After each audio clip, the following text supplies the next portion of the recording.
Hey guys, it's Jason here. Welcome back to the channel. Welcome to the video. You know what? Let's just get into the truck.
All right, guys, with the truck out of the box, I'm a pretty happy guy.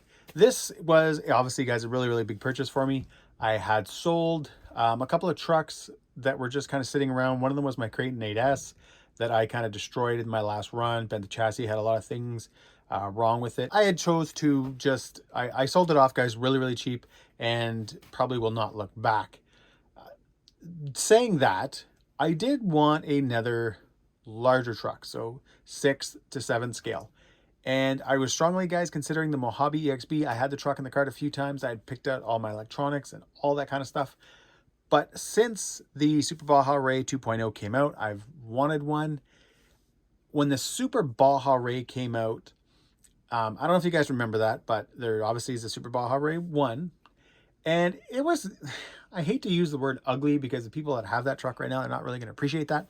But it wasn't a nice looking truck. And if you had the Super Baja Rey beside a Traxxas UDR, the lines on the Traxxas UDR and all the scale equipment and all that kind of stuff just destroyed the Super Baja Rey.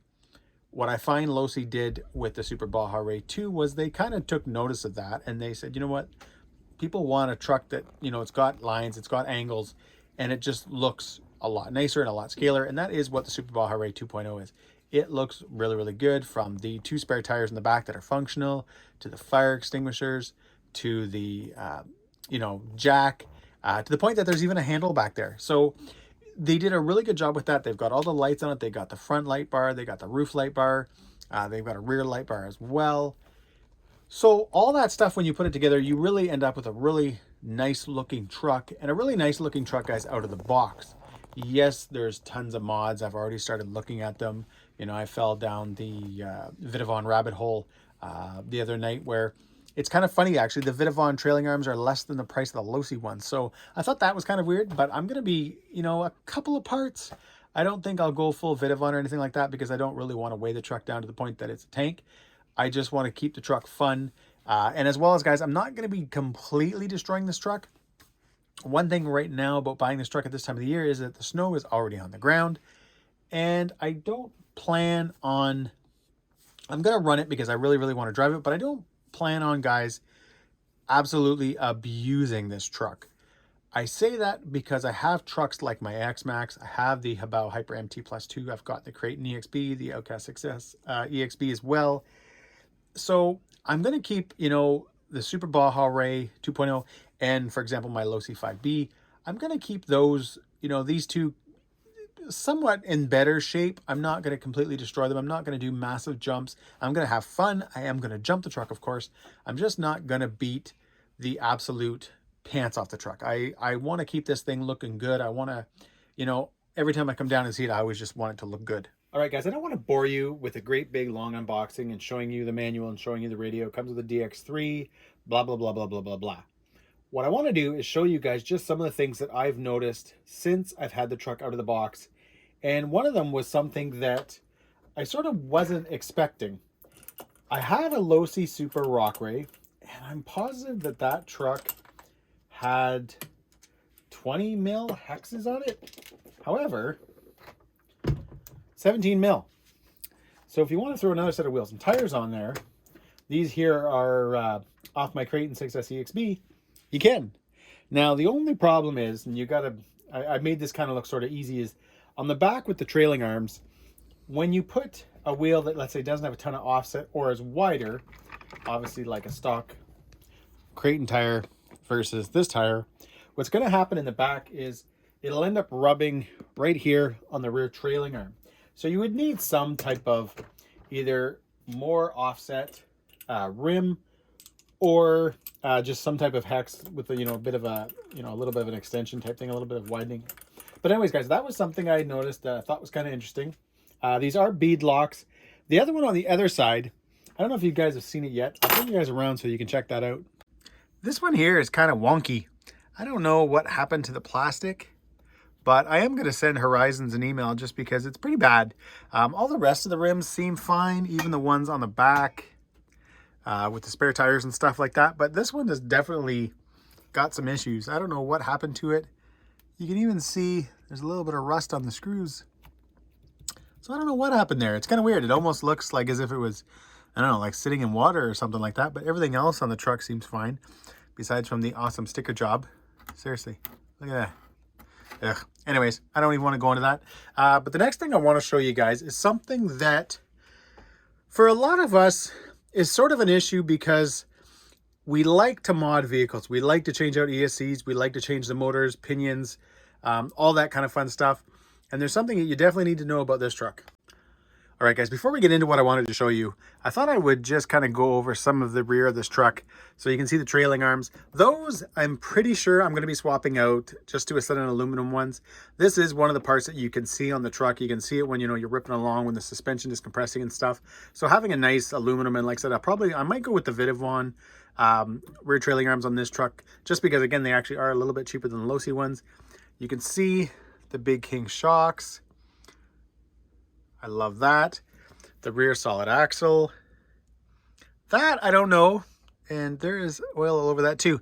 The one thing, guys, I probably should say while I'm going over this truck is, being that I'm in Canada, this truck shipped, and then unfortunately during the time that it was shipped, Ontario got very cold. And I know from getting other vehicles in the winter before, unfortunately the temperatures when they go from, let's say a warehouse where it might be 20 degrees to then being outside where it's minus 20 degrees, yeah, sometimes you have a couple little things. So I'm going to have to go over some of this truck and see how everything is. I'm guessing, I don't know where that's coming from, but we'll definitely examine that. You guys can see in there. But what I want to do is what I wanted to show you. All right, so this is where you access the motor.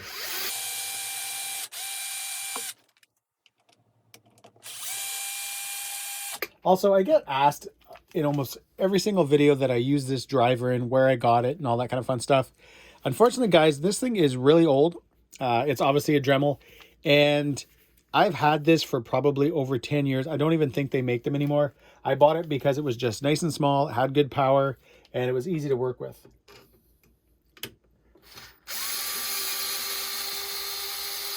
All right, guys, what I want to show you is this.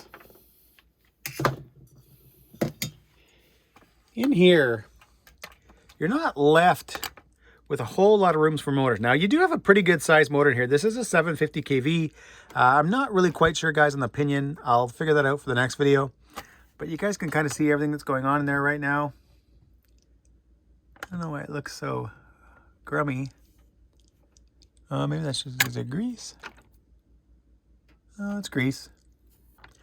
I'm assuming, usually you don't want grease kind of on, things like a pinion and stuff like that, because if you get a little bit of dirt in there, it, kind of makes a mess out of everything, and it is visible. You can see where you can see the battery and tray and stuff like that down there, so you would get dirt in there, so I'll definitely have to keep an eye on that.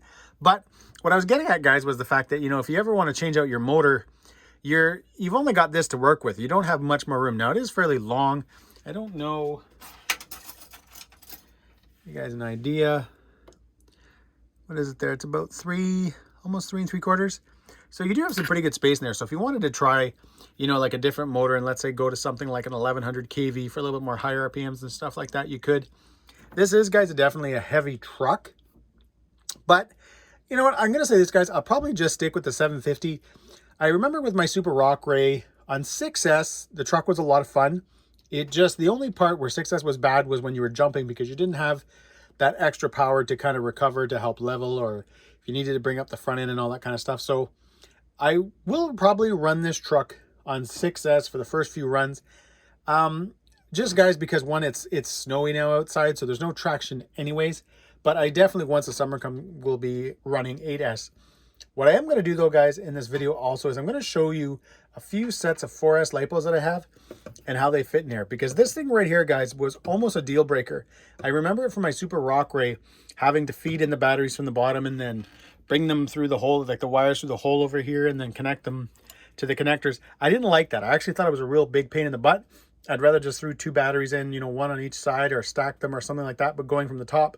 But being that this is a cage and it does not easily come off, hey, that's what they chose to do. All right, hopefully I don't bore you guys with this part, but I feel like this is kind of important because this battery tray, you know, sort of has a fixed size. So unlike something like your, you know, your Arma Creighton or any of those trucks, actually, all that kind of lineup of trucks where, you know, you can adjust your Velcro either up or lengthways to kind of fit, you know, bigger packs. You can't do that in this truck. However, this does have a huge battery tray.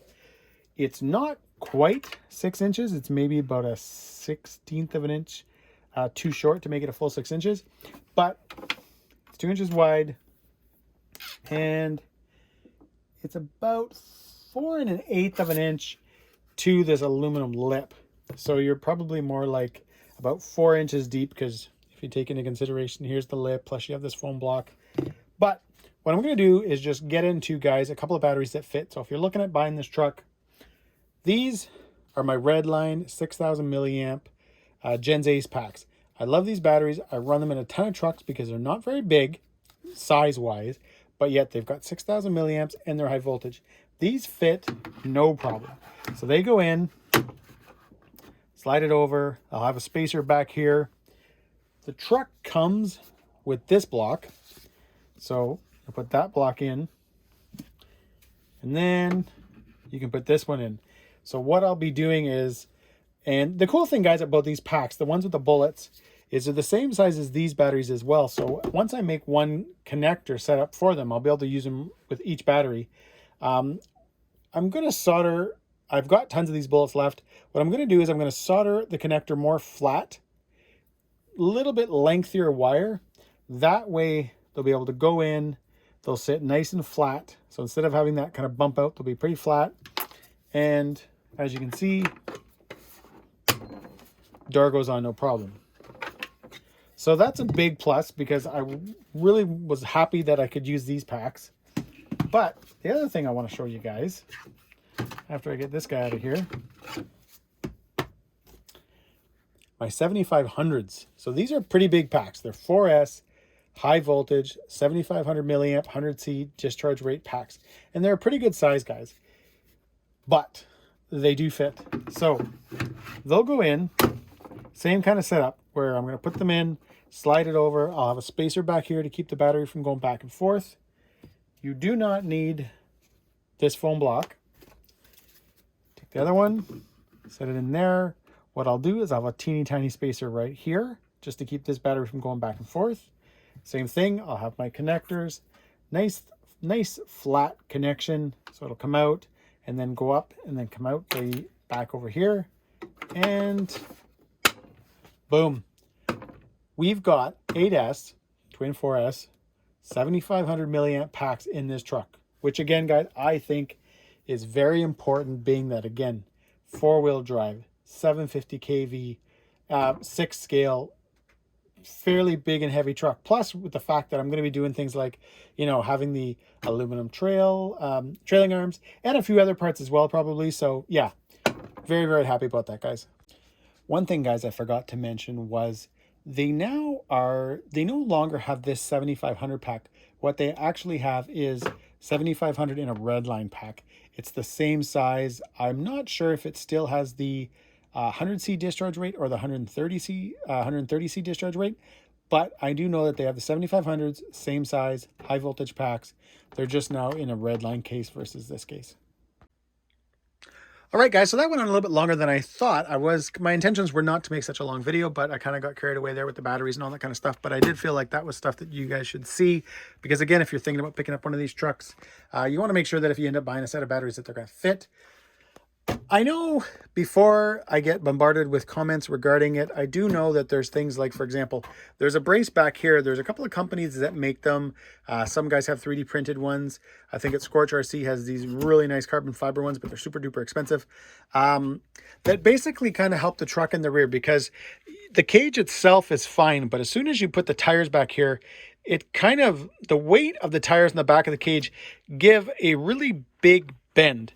Now, you can't see it right now with what I'm doing, but if I was to start running this truck and I started kind of pounding it across, the actual cage itself kind of does this. So it's not the suspension. I mean, obviously the suspension's moving, but the whole cage itself kind of tilts down.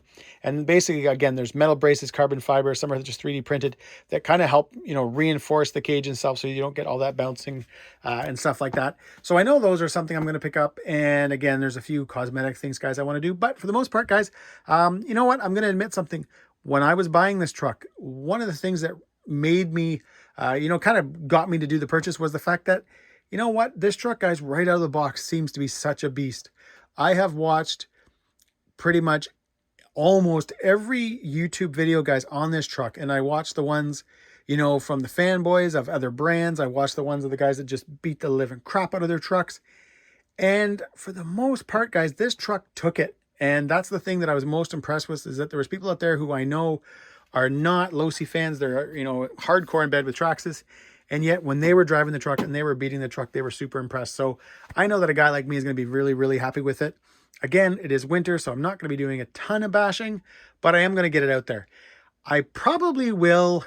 And, I'm not one to usually do this, but at some point, I probably will swap these screws over to stainless. The only reason I'm saying that, guys, is that I cannot stand, when you run a vehicle in the winter and all these screws start to get rusty and then you end up with, all the rust on the plastic and all over. I can't stand that. So that'll probably be something I do in the beginning, I think, unless I can somehow manage to just drive the truck really quick and not have that problem. But anyways, guys, that's it. Thanks for watching. If you enjoyed this video, give me a big thumbs up. Please subscribe. And you know what, guys, let me know what you think. Let me know if this was a good purchase. Let me know if you think I'm going to enjoy this truck.